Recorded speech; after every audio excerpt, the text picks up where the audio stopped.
Bismillah ar-Rahman ar-Rahim. Let's look at this type of problem. We want to replace the loading system acting on the post by an equivalent resultant force. So you need to replace all the forces at point A and a couple moment at point A. So this is point A, remember, this is point A. Whatever we did in the class or in the old exams, A is where at the end. But you could do it whether it's at the end, to the right or to the left, or in the center, or somewhere at anywhere in the beam. So let's look at this. Let's find, first of all, the resultant force, summation of all forces in the y. Of course, we will assume that this is positive. Let's do it. Fry. So remember here there is a force going down. This is 650 cosine 30, cosine 30. 650 cosine 30. So minus 650 cosine 30. Also, you could notice there is a force down, minus 300. Some people will add this moment. Don't add the moment with summation, with forces in the y or x.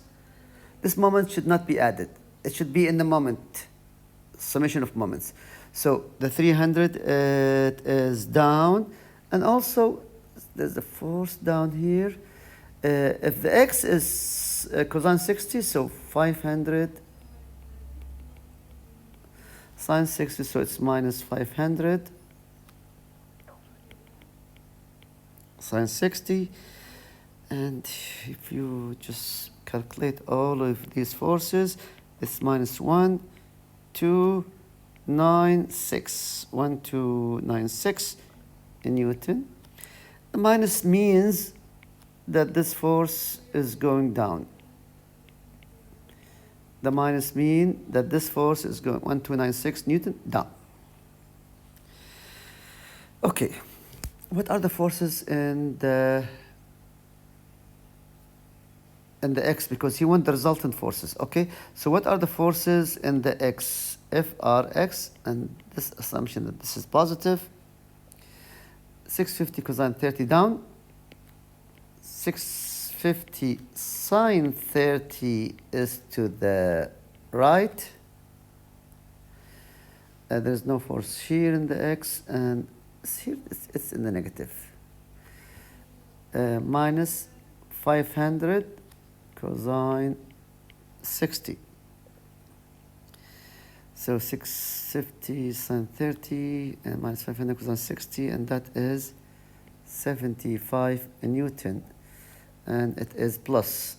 Since it's plus, which means it's in this direction. Okay. Again, here he needs the resultant. The equivalent resultant, not the equivalent force, the equivalent resultant.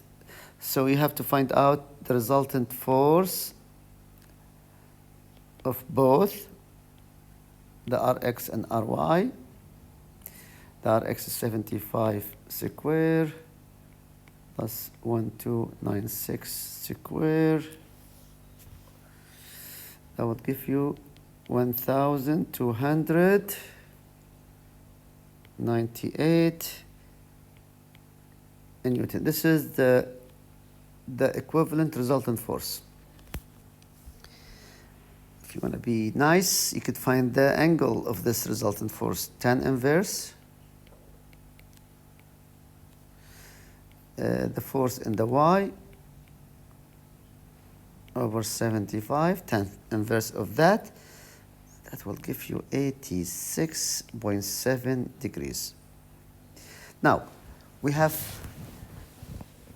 one more important thing. We want to find out the couple moment at point A.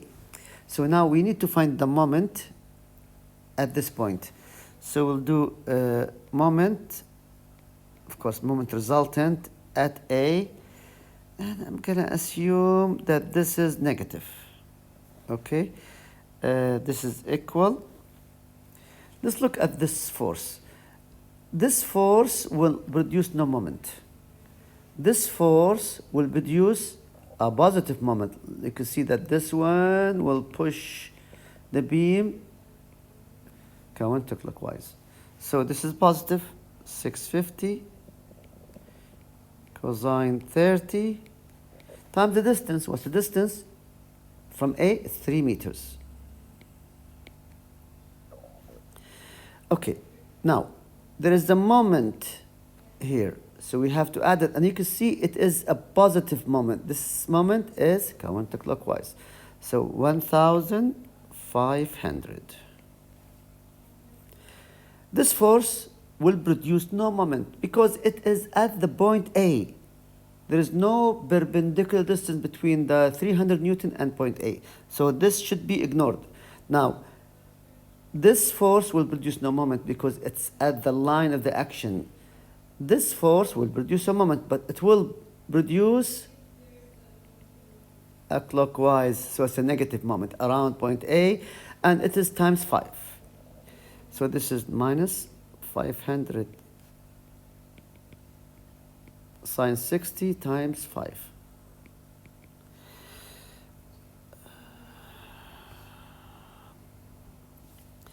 This would give you 1024. Of course, Newton meter. And it is plus, so our assumption that it is, or you could do it like this, or you could do it counterclockwise. Either way, either this or this. You have to have a unit. Of course, you have to have a magnitude unit, and you have to have direction either like this or like the other one. I think we are done from this problem, and we'll see you in